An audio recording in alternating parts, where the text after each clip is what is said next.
Pemirsa, kelompok Hamas Palestina menegaskan akan mulai membebaskan sandera Zionis Israel pada Senin besok 14 Oktober 2025.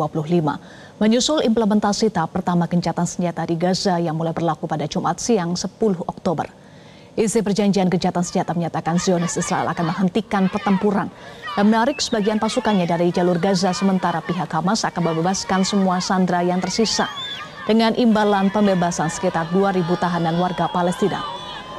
Pejabat senior Hamas Osama Hamdan menyatakan pembebasan sandera Zionis Israel akan dimulai pada Senin pagi sesuai dengan perjanjian yang telah ditandatangani. Negosiasi selama berhari-hari di Mesir menghasilkan gencatan senjata yang mencakup pertukaran tahanan dan rencana membuka kembali penyeberangan perbatasan serta mengizinkan bantuan ke wilayah Gaza.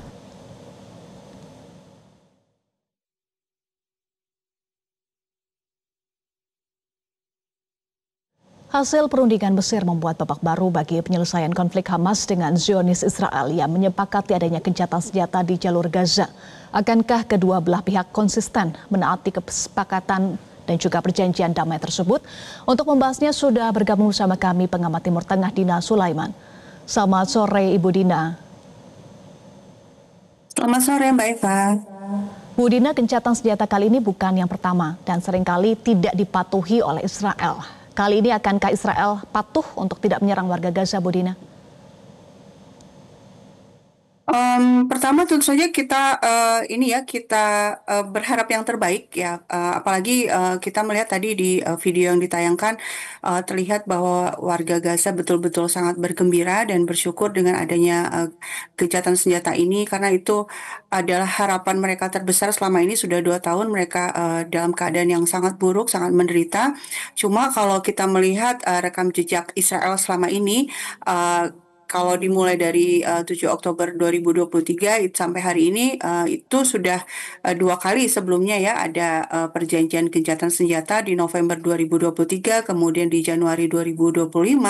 Itu selalu saja padahal kan sudah ada tahapan ya, sama sekarang juga direncanakan ada tahapan-tahapan, tapi di tahapan pertama saja ketika sandera sudah dilepas oleh pihak pejuang Palestina, itu kemudian Israel menyerang lagi, Israel membombardir Gaza lagi.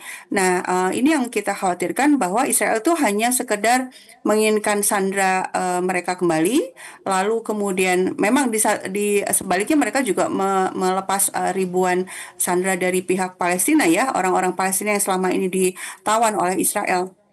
Tapi setelah itu mereka membombardir Gaza lagi.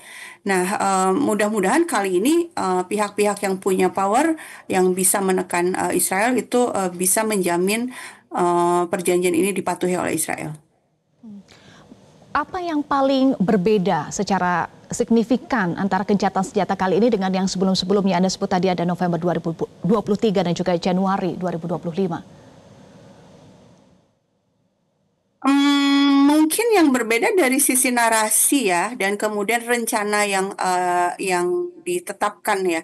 Cuma sayangnya rencana ini yang terlihat dari 20 poin perdamaian dari Trump itu kan versi Amerika ya. Memang itu yang diinginkan oleh Amerika Serikat dan Israel. Sementara pihak Palestina tidak diajak konsultasi untuk penyusunan rencana masa depan Gaza ini. Misalnya ada poin mengenai pelucutan senjata Hamas secara menyeluruh dan lain-lain. Kemudian juga ada pembentukan pasukan stabilisasi di Gaza yang akan dikoordinasi oleh Amerika Serikat. Kemudian ada berdirinya Dewan Perdamaian yang langsung dipimpin oleh Trump. Kemudian adanya kesempatan untuk investasi untuk membangun kembali Gaza. Saya pikir ini lebih mendetail dari rencana yang sebelumnya. Cuma sekali lagi, sama sekali tidak ada jaminan bahwa Israel akan mematuhi isi perjanjian. Sebaliknya, di poin-poin itu justru Hamas yang diawasi oleh negara-negara Arab sekitar untuk mematuhi isi perjanjian. Jadi dari sini kelihatan sama sekali tidak adil ya perjanjian ini. Israel seolah diberi cek kosong, dia mau meninggalkan Gaza itu kapan, itu terserah Israel saja. Dan kemudian kalau kita lihat sekarang ini kan ditarik, memang betul ditarik, tapi ditarik kemana? Ditarik ke wilayah yang yellow line itu ya, wilayah garis kuning itu sebenarnya masih di dalam Gaza juga. Bahkan total dengan rencana seperti ini, itu 50% lebih wilayah Gaza itu masih dikontrol oleh tentara Israel. Nah, ini kan bukan perjanjian yang adil, sehingga memunculkan pertanyaan besar ya. Ini Trump betul-betul memang menginginkan orang-orang Gaza terbebas dari genosida Israel atau tidak? Ya, kesepakatan fase pertama pembebasan sandera, kemudian penarikan mundur sebagian pasukan Israel dan penghentian pertempuran. Sejauh mana Israel bisa berkomitmen pada kesepakatan fase pertama, apalagi Budina sampaikan tidak ada jaminan dan juga konsekuensi apabila Israel tidak mematuhi kesepakatan fase pertama. Iya, kalau ditanya Israel itu akan mematuhi atau enggak, kan 2 tahun ini kita semua sudah melihat ya bahwa Israel itu seolah tidak bisa tidak bisa diminta untuk tunduk pada hukum internasional. Israel itu sudah jelas vonisnya ya, ICJ, ICC itu kan sudah mengeluarkan vonis bahwa ini adalah kejahatan ya, bahwa ini adalah genosida. Israel harus menghentikan semuanya, dan harus keluar dari Gaza, dari tepi barat, dari Yerusalem Timur. Itu kan wilayah yang diproyeksikan menjadi negara Palestina merdeka ya. Tapi kan tidak seolah 2 tahun ini kita melihat Israel ini kebal hukum.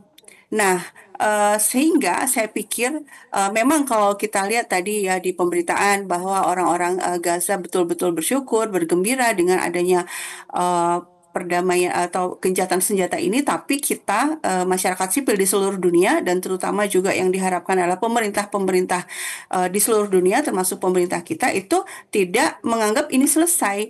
Justru tekanan harus semakin diberikan kepada Amerika Serikat Israel supaya betul-betul melaksanakan perjanjian yang mereka sendiri yang merumuskan ya. Dan kemudian juga menekan agar negara-negara yang punya power ini yaitu Amerika Serikat terutama, supaya berhenti menyuplai logistik kepada Israel, berhenti menyuplai senjata kepada Israel. Selama suplainya masih jalan terus, ya Israel merasa dia tidak ada yang bisa menghentikan kejahatannya di Palestina.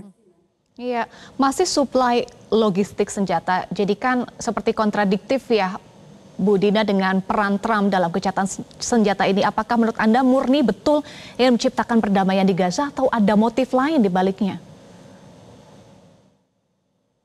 Kalau kita lihat bagaimana bahasa Trump selama ini ya, dia bicara soal investasi, dia bicara soal Rivera in Middle East gitu ya, dia bicara soal bagaimana membangun lagi Gaza menjadi resort, menjadi pusat hiburan ya, pusat liburan, sementara orang-orang Gaza dia suruh pergi keluar dengan alasan oh Gaza kan sudah tidak bisa ditempati lagi, jadi lebih baik orang Gaza keluar. Kemudian ketika ditanya oleh wartawan, lalu apakah orang Gaza ini bisa kembali? Jawabannya tidak. Nah, artinya memang Trump itu punya rencana lain ya terhadap Gaza, yaitu ingin berinvestasi karena kita tahu Gaza itu posisinya di tepi pantai Mediterania yang memang pemandangannya sangat indah, dan kemudian juga sudah diketahui adanya kekayaan alam ya di lepas pantai Gaza.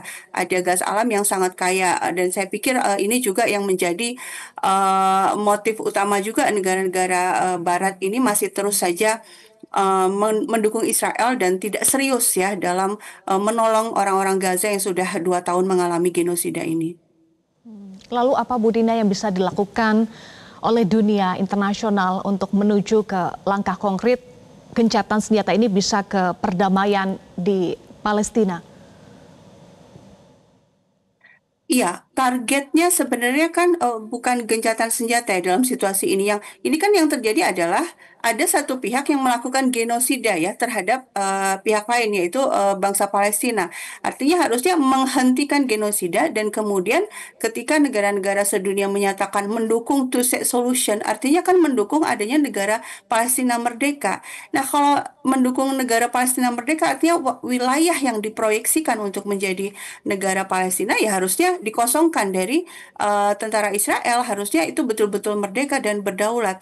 Nah, kemudian ketika kita melihat PBB pun hanya bisa berbicara, hanya bisa mengeluarkan resolusi, tapi tidak menggunakan mekanisme yang sebenarnya juga bisa dipakai oleh PBB ya. PBB punya mekanisme untuk melakukan, untuk mengirim pasukan perdamaian atau melakukan humanitarian intervention, tapi tidak dilakukan. Nah, harapannya berarti ada pada masyarakat sipil. Masyarakat sipil di seluruh negara bisa terus bergerak untuk meminta kepada pemerintah masing-masing untuk berani mengambil langkah-langkah yang berdampak yang bisa menekan Amerika Serikat dan Israel untuk tidak melanjutkan proyek genosida di Gaza. Yang paling penting genosida di Gaza, di Palestina harus dihentikan. Terima kasih Ibu Dina Sulaiman sudah bergabung bersama kami di Metro hari ini. Jelajahi cara baru mendapatkan informasi. Download Metro TV Extend sekarang.